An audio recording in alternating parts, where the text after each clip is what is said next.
বলতেছি এই যে এদিক দিয়ে এই নোংরাগুলা কিসের জন্য ফালাও তুমি? কোন ফেলাইলে যা এগুলা কে ফালাইলো? আমি মাত্র এগুলা খুঁটে খুঁটে পরিষ্কার করে দিয়ে গেলাম, আবার তুমি সেই নোংরাগুলা ফালাইলা। দেখ মানটি ডেলে ডেলে কেচে কেচে ভাল লাগে না। হ্যাঁ তোকে অসুবিধা হলে বেড়া দিয়ে আনিস, হয়তো পোলাবান ফেলাইছে। কোন পোলাবান আছে তোমার বাড়ি? কোনো পোলাবান নাই, তুমি ফালাইছো এগুলা। যে সারা ব্যাঙ্গের মতো আমার বেড়া দেওয়া লাগবে কিসের জন্য? আমার কত টাকা পয়সা নাই, তুমি নোংরা ফালাবা, তুমি নোংরা করবা আর আমি বেড়া দিয়ে নিবো নাকি?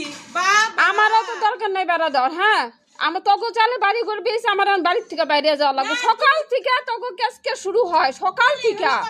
হ্যাঁ সকাল থেকে মানে তোকে কেসকে শুরু হয়, মানে কি করবো? পাশাপাশি বাড়ি এর জন্য থাকতে লাগে না, বুঝছো? থাকলেও পাশিক দেওয়া লাগে, তারা তাড়াতাড়ি পাশিক দেওয়ার দরকার নেই। পাশির দেওয়ার কথা না তো, পাশাপাশি মানুষ বাড়ি থাকে না, তুমি পাশের বাড়ি নোংরা ফালাবা কে? তোমার বাড়িতে জায়গা নাই? কইতেছি যে আমি ভালাই নাই, কোন